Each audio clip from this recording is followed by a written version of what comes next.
Oi gente, tudo bem com vocês? Então, eu resolvi fazer uma espécie de vlog de leitura com vocês. Então assim, vocês vão me acompanhar por vários dias, não sei quanto tempo vai durar, né?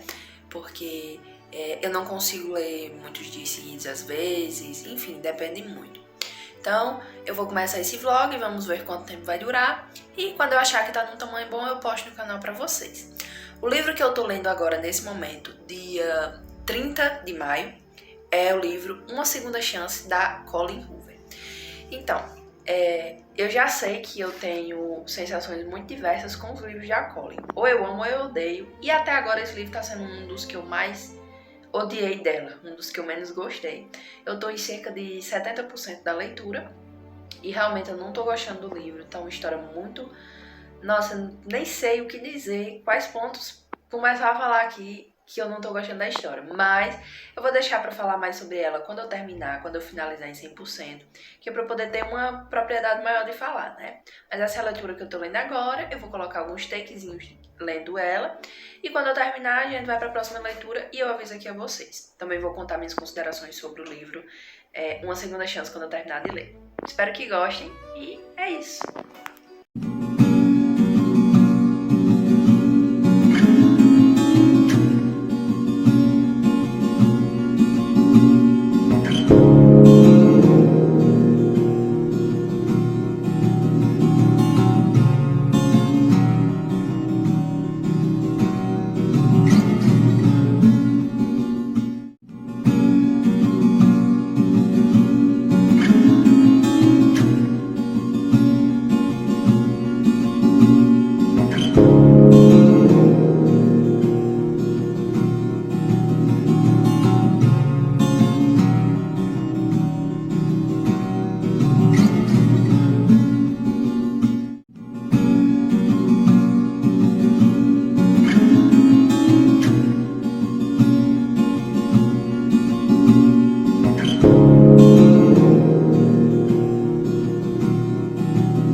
Oi, gente, tudo bem? Então, eu terminei de ler o livro que eu estava lendo, Uma Segunda Chance, da Colleen Hoover, e agora eu vim falar um pouquinho dele pra vocês.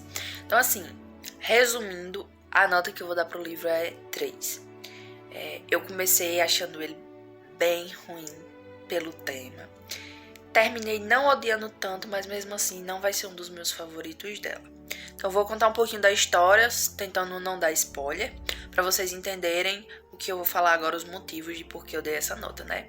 Então, assim, Uma Segunda Chance conta a história de Kenna. Ela era namorada de Scott e quando eles se envolveram em um acidente de carro, Scott acabou morrendo e Kenna se declarou culpada, mesmo tendo sido um acidente. Na época, ela estava grávida e não sabia, e aconteceu que a filha dela acabou sendo criada pelos avós paternos, no caso, né? Dos pais de Scott, que acabou falecendo. Então, Kenna nunca teve contato com a filha. Todo o tempo que ela teve na prisão, tiveram a guarda os avós e não levaram a filha dela para conhecer ela. E um vizinho, um melhor amigo de Scott, que se chama Ledger, ajudava muito na criação da filha dela, que se chama Dai, né? Então, assim, o que aconteceu de geral na história foi isso. Só que o que é que acontece? O foco principal é que Kenna saiu da prisão e vai para a cidade onde Dai e sua filha está morando. Ela quer muito conhecer a filha que ela nunca conheceu, só que os avós paternos dela e o melhor amigo do ex-namorado dela que faleceu dificultam as coisas demais. Então, assim, esse foi um ponto que me pegou, que me fez odiar 80% do livro.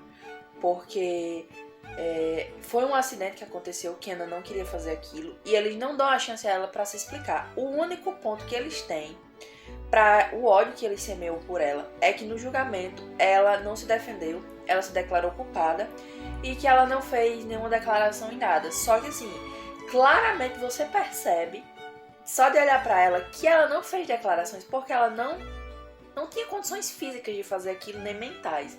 Só que eles semeiam um ódio por ela muito grande, eles não querem ela perto da própria filha, eles privam ela disso. E o Ledger, que acaba sendo o par romântico dela no fim, cara, ele tem umas frases tão que pra mim, nada do que ele tenha feito por ela perdoa. Porque ele diz tipo, a sua filha vai crescer melhor sem você, o que é que você tá fazendo aqui, você acha que já não fez a gente sofrer o suficiente. Ele fala coisas assim que fazem ele ser muito egoísta, porque ele não pensa nela. Ele age como se ela tivesse assassinado o melhor amigo dele e o namorado dela na época que ela amava a sangue frio. Então, pra mim, nada do que ele fizesse poderia redimir esse tipo de tratamento. A Kenna é muito sensível, ela é muito sensibilizada com tudo isso, então ela se culpa muito, o que faz com que essas frases que o Ledger solta fiquem ainda mais fortes. Pra mim, o único personagem que se salva é Roman, que é o amigo de Ledger, trabalha com ele, e que Ledger só vai conferir como Kenna está por causa dele, porque ele diz pra ele, cara, vai ver como ela tá e tudo, num momento lá que ele fala algumas coisas muito fortes pra ela.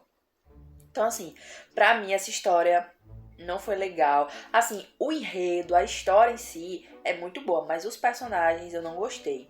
Eu gostei do Roman, que nem eu disse, né? Que é o amigo do Ledger, que trabalha com ele. Ele é muito legal, foi muito legal com a Kenna desde o princípio. Ele diz o que eu sempre pensei desde o começo da história. Tipo, cara, ela perdeu alguém também. Ela perdeu a filha dela, porque ela nunca teve contato com a filha. E você dizer um negócio desse pra ela, imagine como é que tá a cabeça dela. Então, assim, pra mim, o único sensato na história é Roman. Não gostei do final ter sido daquele jeito. Achei que a Colleen correu muito no fim. Tipo, ali em 90% do livro parece que ela só tinha mais 10% do livro pra escrever e ela desenvolveu muito rápido o final. Então pra mim não foi legal. Mas assim, gostei da Kenna, gostei da Dain. O jeito que a Colleen escreveu, a Dain, que é a filha da Kenna, foi uma criança muito fofa. Mas eu achei que não foi uma história tão bem escrita como eu imaginava que seria. Não é que seja ruim, mas não foi aquilo que eu esperava, né? Agora eu tô lendo O Lado Frio do Amor. Comecei assim que terminei, Uma Segunda Chance. E O Lado Frio do Amor também é da Colleen Hoover. Agora, nesse momento, no dia 31 de maio, eu tô em 50% da leitura mais ou menos. Tô gostando, mas também não acho que vai ser um favorito dela. Quando eu terminar de ler, eu vou trazer mais atualizações pra vocês. Oi, gente, e aí, tudo bem? Então, eu tô aqui no dia 2 de maio para falar para vocês que eu terminei de ler o livro O Lado Fio do Amor. Na verdade, eu terminei ontem, dia 1º, mas eu só consegui vir gravar aqui hoje, né? Então, eu vou falar um pouquinho para vocês sobre a história em si, minha nota e o que eu achei. Então, vamos começar pela nota, né? Que a nota já dimos muito sobre o livro. Eu dei uma nota 3 estrelas, assim como eu dei para Uma Segunda Chance. Só que eu acabei gostando mais de O Lado Feio do Amor do que Uma Segunda Chance. Mas mesmo assim não foi um livro que eu achei que mereceu 4 estrelas, então ficou ali nas 3, né? O livro O Lado Feio do Amor conta a história de Tate e Miles. O que eu achei mais legal da história não foi nem o presente, foi o passado. Ela fica se alternando entre o presente, entre Miles e Tate, e o passado entre Miles e Rachel, que é uma ex-namorada dele, que mostra como foi esse envolvimento deles. Então, acabou que eu dei 3 estrelas por isso, por eu ter gostado mais dessas partes do passado do que do presente em si, que era onde o que mais acontecia, né? Os momentos eram ali no presente. Então, Tate se muda para a casa do irmão Corbin, porque ela está à procura de um apartamento para trabalhar perto do emprego dela. Então ela fica lá no apartamento dele e assim que ela chega, no primeiro dia, ela vê um homem deitado bem bêbado na frente da porta do irmão dela. E aí ela liga pra ele e ele diz que é o amigo dele, que pode deixar ela entrar, enfim. Então eles já começam com o pé esquerdo aí, com o Tate encontrando ele bêbado na frente da porta do irmão dela. Com o passar dos dias, eles vão sentindo uma química bem forte entre eles, só que aí, quando eles começam a se envolver, Miles diz pra ela: não me pergunte sobre meu passado e não espere um futuro meu. Tate acaba que não consegue separar uma coisa da outra, os sentimentos românticos com somente aquela coisa física, e quem mais sofre nessa história é ela, por ela não saber por que ele tá fazendo isso com ela, né? Então, ao longo da história, a gente vai ter esse passado e presente, porque a gente só vai entender a história de Miles, porque ele é desse jeito, quando a gente vê o passado dele, que é um passado muito forte. Eu teria gostado mais dessa história de Miles somente no passado do que se tivesse tido essa parte do presente dele. Então, se tivesse sido a história dele com essa ex-namorada dele, Rachel, eu acho que eu teria dado 4 a 5 estrelas.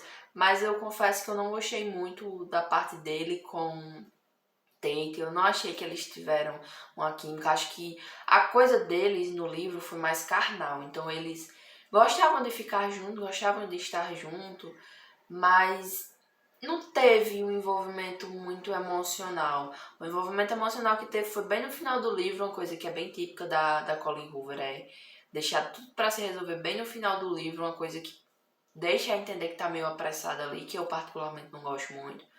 Mas basicamente foi isso porque eu dei a nota. Como eu disse, se tivesse sido contada a história de Miles e Rachel, eu teria gostado mais. Porque eram partes pequenas, eram capítulos pequenos, menores do que o presente. E eu ficava ansiosa pra saber o que é que estava acontecendo, o que ia acontecer. Eu achei bem mais interessante do que a história de Miles com o Tate, que é o par romântico dele na história, né? Então foi isso, basicamente, minhas considerações sobre a história, sem dar muitos spoilers.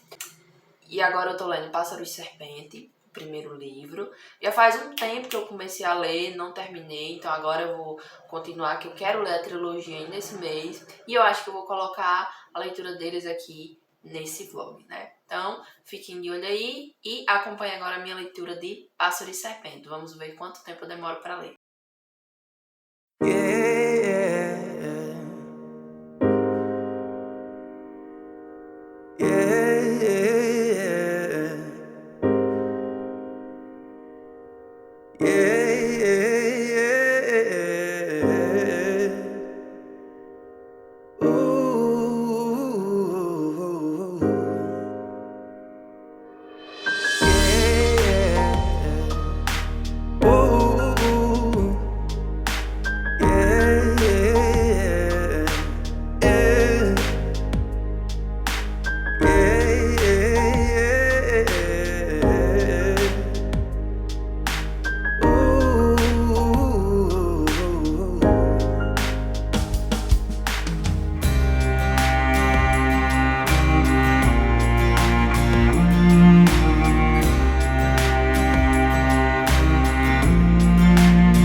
Então, hoje eu tô aqui para falar sobre o último livro lido desse vlog de leituras, que foi Pássaro e Serpente.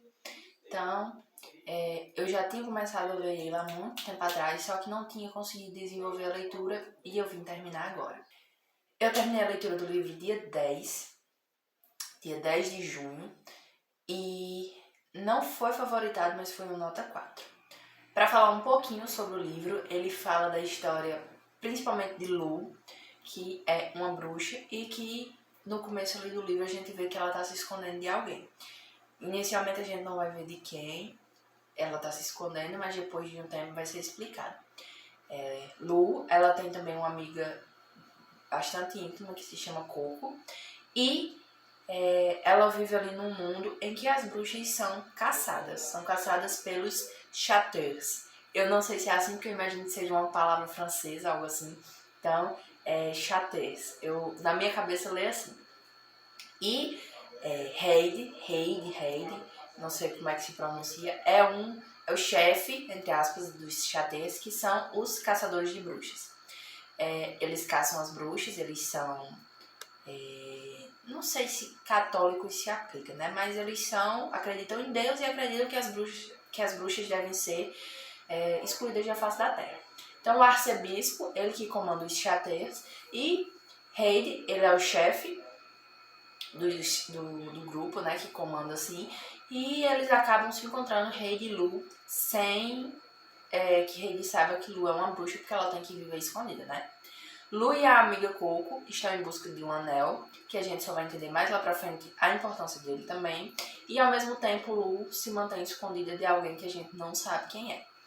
No geral, a história é isso e vai envolver os dois caminhos, tanto o de Heide, quanto o de Lu. Eles vão... o destino vai juntar o caminho deles dois. E aí eu não vou contar mais muitos detalhes, porque seria spoiler da história, né? Então, vou deixar assim em aberto para vocês imaginarem. Ainda tem mais 2 livros que eu pretendo ler ainda esse mês. E, no geral, foi uma leitura muito boa. Como toda fantasia, e eu que amo ler fantasia, sei bem disso, ela demora um pouco para engatar, a gente demora um pouco para achar algo, entre aspas, assim, interessante, porque o começo vai ser mais lento, né? Vai apresentar os personagens, apresentar o cenário, pra gente poder entender. Também, se a fantasia já começasse correndo, a gente não entenderia nada, né? Então, no geral, foi um livro muito bom, eu gostei, vai ser 4 estrelas pra mim. Não foi 5, porque tem alguns detalhezinhos que acabaram não me agradando tanto. Um deles foi um que eu não posso falar por causa do spoiler, mas o ambiente em si é bem construído, só foi um pontozinho ali na narrativa que não me agradou tanto, mas também que não é algo que vai fazer as outras pessoas não gostarem, muita gente, pelo contrário, vai gostar. E no geral foi uma leitura boa, eu gostei bastante. Já estou bem ansiosa para começar a ler o outro livro e acho que vou fazer um vlog de leitura também a partir do outro livro, quando eu começar a ler. Então, fiquem ligados aí. Espero que vocês tenham gostado desse vlog de leitura. E a gente leu ao todo 3 livros, vocês acompanharam comigo, né? E pretendo trazer mais aqui pro canal também, porque eu achei muito divertido falar mais sobre eles.